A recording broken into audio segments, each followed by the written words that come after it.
माझा प्रश्न फक्त तुमच्या माध्यमातून साहेबांना एवढंच विचारायचं आहे की असं का? त्यामुळं मला थांबणं आता शक्य नाही आणि मी थांबू शकत नाही. एकदा कुठला शब्द दिला की तुम्ही माघार नाही तिथं, पण मी काय कुठल्या काय आमिषाला बळी पडलेलं नाही. तर मला तुम्ही काँग्रेसमधनं उमेदवारी द्यायला पाहिजे. साहेबांनी मला शब्द दिलेला होता. मग थोडेसे मनभेद झाले, मतभेद झाले नाही, थोडे मनभेद झाले. एक असं मुस्लिमांच्या बाबतीत असं काय वातावरण व्हायला नको, मनात यायला नको बंटी साहेबांच्या, की एक नेतृत्व मोठं केलं आणि तो सगळ्या तरुण वर्गाचं एकच म्हणणं आहे की तिकीट जर का आपल्याला जर नाही मिळालं तर आपण अपक्ष इलेक्शन लढवायची. बंड माझी इच्छा नाही करायची, पण लोकांच्या आग्रहावर तर मला बंड करायलाच लागणार आहे. आणि अजून पण आम्ही आशावादी आहे साहेबांच्याकडून की उद्या साहेब आले तर आम्हाला बोलवून घेऊन आम्हाला सांगतील त्यांनी की तुम्हाला या निवडणुकीचं आम्ही तिकीट देतोय म्हणून. जवाहरनगर प्रभाग क्रमांक 62मध्ये पूर्वीचा जो भाग होता प्रभाग क्रमांक 62 आणि आत्ताचा प्रभाग क्रमांक 13, या ठिकाणी 2015च्या महानगरपालिकेच्या निवडणुकीमध्ये माझ्या पत्नीला राष्ट्रवादी काँग्रेसतर्फे उमेदवारी मिळाली आणि लोकांच्या आशीर्वादामुळं आणि लोकांनी केलेल्या मतदानाच्या जोरावर माझी पत्नी या ठिकाणी निवडून आली. 2015 नंतर जो कार्यकाळ झाला त्यामध्ये आम्ही सातत्याने लोकांच्या संपर्कात राहून लोकांची कामं करून, पाणी नसेल, रस्ते गटारांच्या अडचणी असतील किंवा दवाखान्याच्या अडचणी असतील, ड्रेनेजच्या अडचणी असतील, रस्त्याचा प्रश्न असेल, अशा वेगवेगळ्या प्रश्नावर आम्ही विविध आंदोलनं केलीत. त्यानंतर विकासाच्या दृष्टिकोनातून आम्ही ऋतुराजदादा पाटील हे आमदार असताना त्यांच्या माध्यमातून कमीत कमी 7 कोटी रुपयाची कामं या प्रभागामध्ये केली. त्यानंतर लोकसभेच्या इलेक्शनला राजर्षी शाहू महाराजांच्या प्रचारासाठी आदरणीय बंटी साहेबांनी सांगितलं की तुम्ही शाहू महाराजांचा प्रचार करा. आणि राजर्षी शाहू महाराजांचा प्रचार आम्ही करत असताना थोडंसं पूर्वी आम्ही राष्ट्रवादीमध्ये निवडून आलो होतो. मग थोडेसे मतभेद झाले नाहीत, थोडे मनभेद झाले. त्या कारणानं आम्ही काँग्रेसबरोबर राहिलो.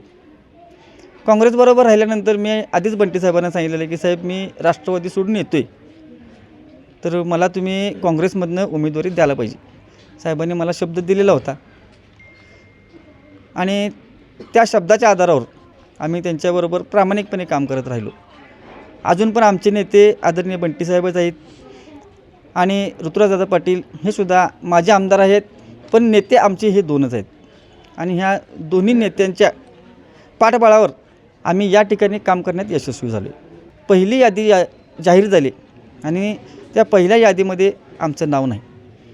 त्यामुळं ह्या तरुणांचा गराडा, ज्येष्ठांचा आणि माझ्या या भागातील भगिनींचा एवढा ओढा आणि एवढे त्यांचे फोन मला यायला लागले की आपलं या यादीत नाव कसं काढलं नाही का, तर आपण विद्यमान नगरसेविका या प्रभागाच्या आहेत म्हणून. मी त्यांना सांगितलं की आदरणीय बंटी साहेब आपले नेते आहेत, ते आपल्यावर कधी अत्याचार किंवा अन्याय करणार नाहीत. पहिली यादी झालेली आहे, दुसऱ्या यादीमध्ये साहेब आपलं कदाचित नाव घालतील. त्यासाठी आम्ही थांबलेलो होतो. पण आता 1 ते 2 दिवस, आता 2 दिवस राहिलेले आहेत. त्यामुळं कदाचित मला असं वाटतं की पूर्वी ज्या घटना घडल्या, बंटी साहेबांनी हे आपल्या कोल्हापूर शहराला मुस्लिम महापौर दिले.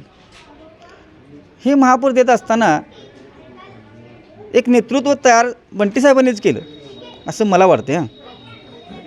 पण ती लोक काही मतभेद झाले, ती लोक निघून गेलीत. मग त्याचा कुठंतरी मला वाटते की त्याचा एक विपरीत परिणाम, धसका, बंटी साहेब कुणाचा धसका घेत नाहीत, पण एक असं मुस्लिमांच्या बाबतीत असं काय वातावरण व्हायला नको, मनात यायला नको बंटी साहेबांच्या, की एक नेतृत्व मोठं केलं की ते नेतृत्व पुढं त्रासदायक होते. म्हणजे समजा आमची 2015ची इलेक्शन आम्ही निवडून आलो, 2015पासून 2025पर्यंत 2 लोकसभा 2 विधानसभा याचं प्रामाणिकपणे काम केलं हे बंटी साहेबांना पण माहिती आहे. मी काम या ठिकाणी केले, त्या कामाच्या जोरावर मला सुरुवातीलाच शिंदे गट आणि BJP असतील, मला त्यांनी मागितलं, म्हणजे सांगितलेलं की तुम्ही या आमच्याकडं, आम्ही तुम्हाला तिकीट देऊ, निवडून आणू. या प्रभागाचं परत नेतृत्व करायला तुम्हाला आम्ही एक चान्स देऊ म्हणून. पण आम्ही तिकडे गेलो नाही, काय नाही. का गेलो नाही आम्ही? का तर बंटी साहेबांचं एक कणखर नेतृत्व आणि बंटी साहेबांची एक मला भोवलेली गोष्ट म्हणजे एकदा कुठला शब्द दिला की मग माघार नाही तिथं. काल ह्या रात्री ह्या वेळेला मी त्यांना फोन केला. बंटी साहेबांचे पी आहेत सागर राणेदादा यांना फोन केला. मग त्यांनी साहेबांच्याकडे फोन दिल्यानंतर साहेब म्हणले की उद्या सकाळी 10-11च्या दरम्यान या. मग आम्ही प्रभागातली मतदार सगळी घेऊन आम्ही साहेबांच्याकडे गेलो. जवळजवळ आम्ही 200-250 लोक होतो. आम्ही गेल्यानंतर साहेब आम्हाला SP ऑफिसमध्ये क्रॉस झाले. साहेब तिकडून येत होते आणि आमच्या गाड्या समोरनं जात होत्या. साहेब क्रॉस झाले. साहेब आमच्याबरोबर थांबले रस्त्यावर. एवढा मोठा नेता सकाळी 11-11:30च्या दरम्यान साहेब रस्त्यावर थांबले. मला सांगितले की फिरोज तू मला आधी का सांगितलं? मी साहेब काल रात्री तुम्हाला मी बोललो आहे, आपलं फोनवरनं बोलणं झालं, तुम्ही 10-11ला या. त्या हिशोबाने मी आलो आहे. मग साहेब काय म्हणले की ठीक आहे तुम्ही अजिंक्य तारावर चला. मग काहीतरी अचानक त्यांचं काहीतरी काम निघालं, त्यामुळे ते पुण्याला गेलेले आहेत साहेब. आणि अजून पण आम्ही आशावादी आहे साहेबांच्याकडून की उद्या साहेब आले तर आम्हाला बोलवून घेऊन आम्हाला सांगतील त्यांनी की तुम्हाला या निवडणुकीचं आम्ही तिकीट देतो आहे म्हणून. OBCमधून मी माझ्या मुलगीसाठी मागणी केलेली आहे. ॲक्च्युली मी पत्नीसाठी प्रयत्न करत होतो ओपनमधून, पण झाला काय विषय की BC उमेदवार असताना पण ओपन कॅटेगरीमध्ये त्यांना देण्यात आलं. त्यामुळे आम्हाला थोडंसं त्रासदायक वाटलं ते.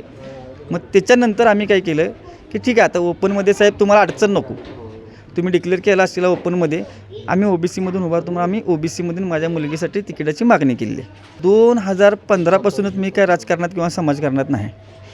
मी ॲक्च्युली 2002 ते 2005पासून आम्ही माझे सगळे कार्यकर्ते मित्रमंडळी आधार कार्डचा कॅम्प घेणे, आरोग्यविषयक कॅम्प घेणे, त्याच्यानंतर विविध आंदोलनं करणे.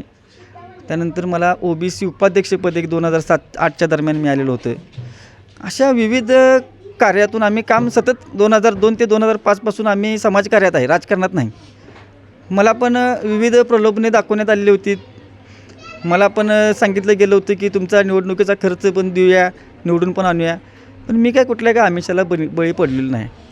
आणि बंटी साहेबांना पण हे 100% माहिती आहे की कोणतेही आर्थिक व्यवहार मी म्हणजे कुणाकडून आणणे आणि ते वाटप करणे हा काय माझ्याकडे कशाबद्दल नाही. माझी जी पाटी आहे ती कोरी करकरीत आहे हे बंटी साहेबांना माहिती आहे, ऋतुदादांना पण माहिती आहे. माझा प्रश्न फक्त तुमच्या माध्यमातून साहेबांना एवढंच विचारायचं आहे की असं का?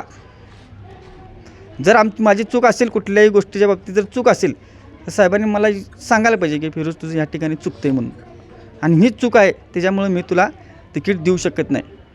त्यांना जर द्यायचं नसेल तर त्यांनी ही गोष्ट क्लिअर मला करायला लागणार आहे. दुसरी गोष्ट काय आहे की 2015 ते 2025 ह्या 10 वर्षामध्ये तरुण वर्ग माझ्याबरोबर एवढा जोडला गेलेला आहे, तरुण वर्ग. आणि तो सगळ्या तरुण वर्गाचं एकच म्हणणं आहे की तिकीट जर का आपल्याला जर नाही मिळालं तर आपण अपक्ष इलेक्शन लढवायची. ही लोकांच्यातनं यायला लागले. त्यामुळं मला थांबणं आता शक्य नाही आणि मी थांबू शकत नाही. तसं बघितलं तर आज जर थोडंसं वातावरण असं झाल्यामुळं मला एक 2-3 जणांचे फोन पण आले की तुम्ही तुतारीमधून किंवा अन्य कुठल्या तरी, आता मी नावं त्यांची घेऊ शकत नाही, सांगितलं त्यांनी की आम्ही तुम्हाला सपोर्ट करेन किंवा आम्ही तुम्हाला तिकीट देतो आणि तुम्ही आमच्याबरोबर लढवा म्हणून.